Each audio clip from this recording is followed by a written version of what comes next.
जय श्री महाकाल। कई बार लोग इतने दुखी हो जाते हैं तो सब प्रकार से हार जाते हैं कि हमें क्या करना चाहिए क्या नहीं करना चाहिए। ऐसा एक दुखित लड़का मेरे पास आया हुआ था और किसी कारण उसके पिता की मृत्यु हो गई थी और हो सकता है वो अपने पिता से बड़े प्रेम कर रहा हो।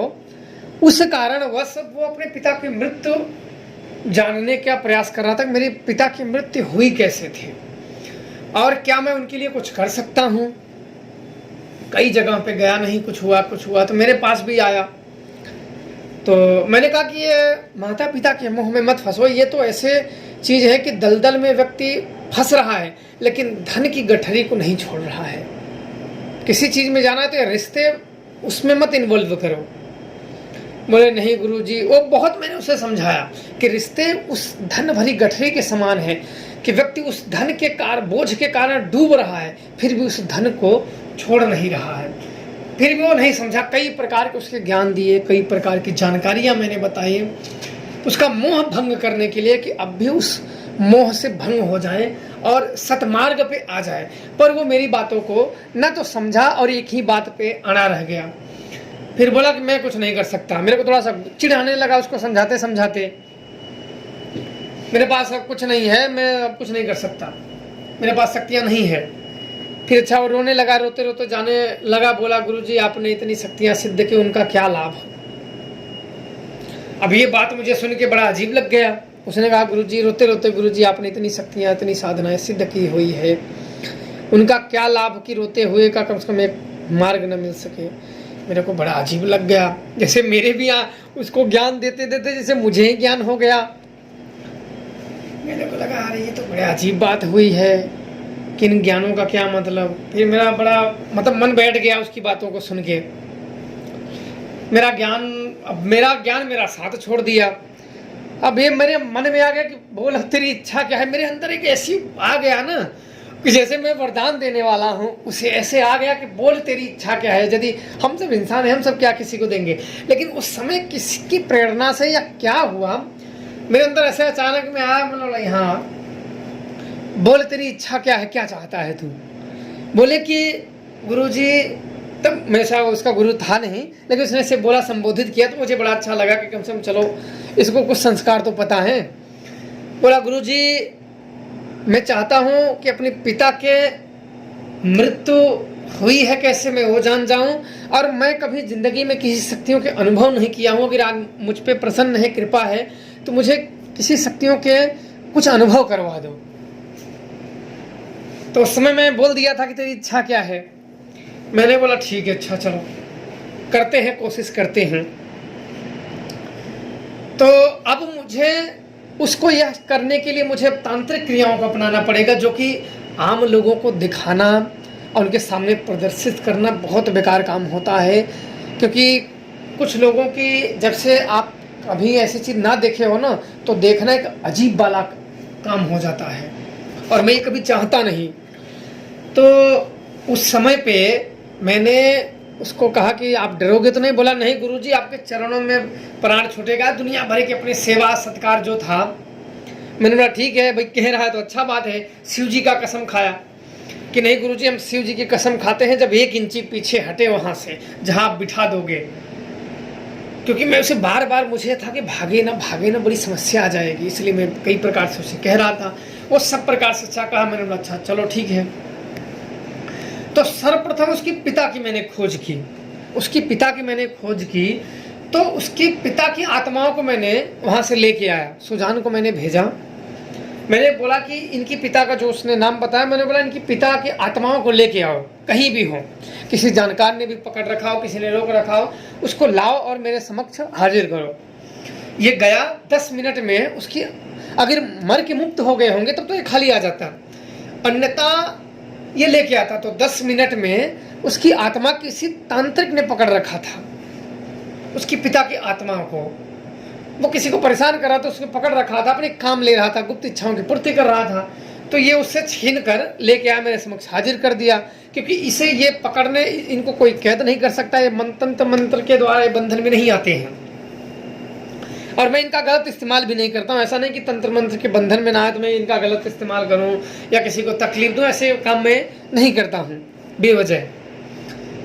तो मैंने कहा कि तुम्हारे पिताजी की मृत्यु हुई है एक चाल द्वारा, इसे मारण होता है एक चाल द्वारा, उनके ही लोगों द्वारा, उनके दोस्त द्वारा खिलाया गया है। और एक थानी था पीपल के वृक्ष में, वहाँ वो शराब पी के बैठे हुए थे, वो पकड़ लिया है और मारण इससे वो कई गुना प्रभाव किया है। और उनका वो प्रेत द्वारा अचानक में हार्ट अटैक आया, उनकी मृत्यु हो गई। तो सब अच्छा क्लियर हो गया। क्लियर होने के बाद उनके पितृ आत्माओं का, मैंने आत्माओं को दर्शन कराने का एक मंत्र दे दिया। मैंने ये मंत्र सुजान को मैंने कहा कि क्योंकि मैं आत्माओं को क्या करूँगा, पकड़ लिया। पकड़ने के बाद मैंने कहा इसे मुक्त कर दूँ या आप मिलोगे? बोले गुरुजी एक बार मिल जाए। बोला ठीक है, आप मैं एक आत्मा आवाहन का मंत्र दे रहा हूँ, इससे अगर आप कर पाते हो तो ठीक है। विधि मैंने बता दी कि क्या क्या करना है, कौन से तेल जलाना है, चमेली के तेल प्रयोग करना है आत्मा आवाहन में। बोले ठीक है। अब आई है आत्मा उसके अनुभूत का। मैंने बोला चलो अच्छा, हम लोग के जहाँ माता का स्थान है उसके थोड़े ही दूर शमशान है। अब लेके गए तो मैंने एक लड़की का कब्र जब थोड़ा सा पहले ही दबा हुआ था, उस लड़की के कब्र पे उसे बैठाने का फैसला किया। मैंने बोला यही बैठा देते हैं, ज़्यादा उधर अंदर नहीं बैठाते हैं इसको। तो उधर ही बैठाया। कुछ मंत्र मैंने पढ़े, एक घेरा लगाया और कुछ मंत्र, सुप्त मंत्र के जाप मैंने किए कि एक ही आत्मा वहाँ में से जागे, उस कब्रिस्तान में से। पर क्या हुआ कि मैं कुछ क्रिया बंधन करते हुए वो मंत्र मेरे ध्यान में आया कि मैंने लगा दिया, और मंत्र मैंने लगाया नहीं था। आत्मा सुप्ति का मंत्र मैंने लगाया नहीं, मुझे लगा दिया।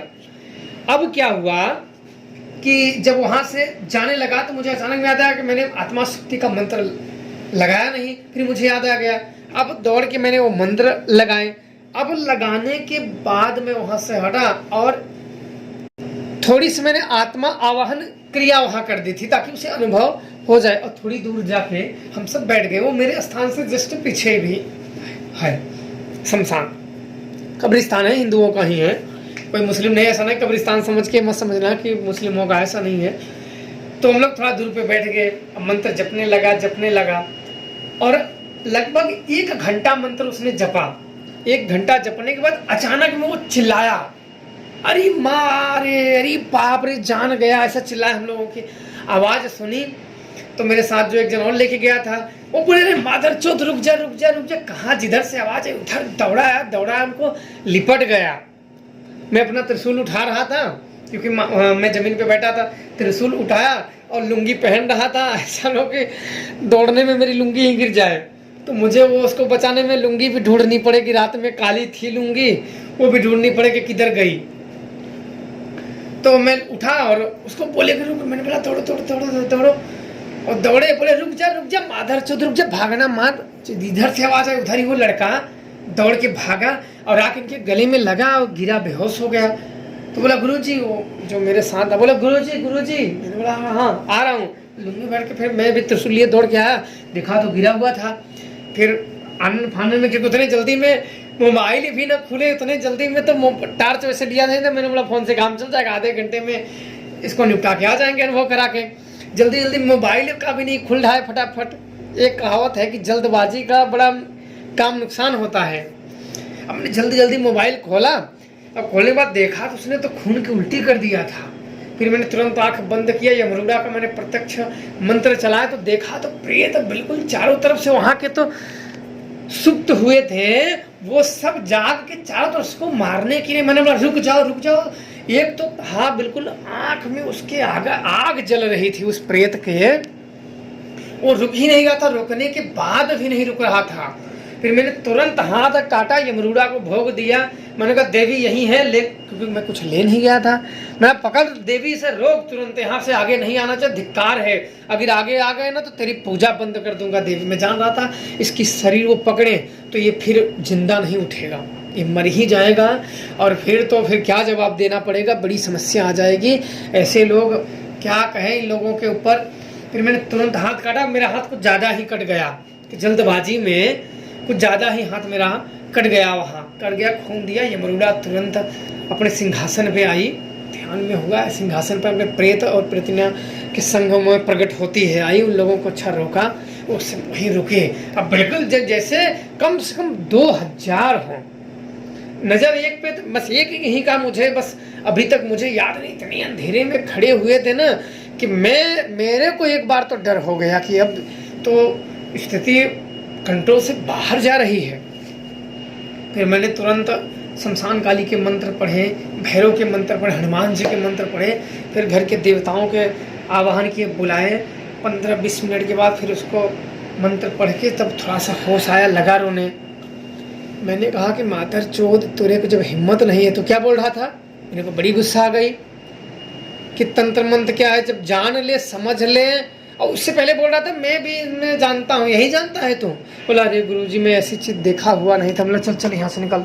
मेरा थोड़ा सा गुस्सा भी शांत हो गया, 2 शब्द ही मैंने बोला, गुस्से में मेरे को गुस्सा आ गया था। आया है माता काली के पास, कुछ पूजा की, क्षमा याचना मांगी, तो वो लोग यहाँ नहीं आए और मुझे डर था कि वो लोग आ गए तो इसे मार देंगे। अलावा उसको वहाँ 3 दिन रोके। 3 दिन रोकने के बाद मैं खुद रुका, हवन माता के 3 दिन किए, फिर उन सबकी शक्तियों को बलि दिए। बलि देने के बाद तब भेजा, उन लोगों से क्षमा याचना मांगी गई, तब जाके वो शांत हुए। इतनी बलिष्ठ शक्तियाँ हैं कि आप पूछो मत। कभी समय मिला तो नवरात्रों में कई लोगों को साधना में क्यों बंद कर दिया, वो सब मैं चर्चा जरूर करूँगा, किस कारण से बंद किया और क्या समस्या आ रही थी, वो जरूर जिक्र करेंगे अगर आप लोगों की जानने की इच्छा हो तब। जय श्री महाकाल। आप लोग प्रसन्न रहें।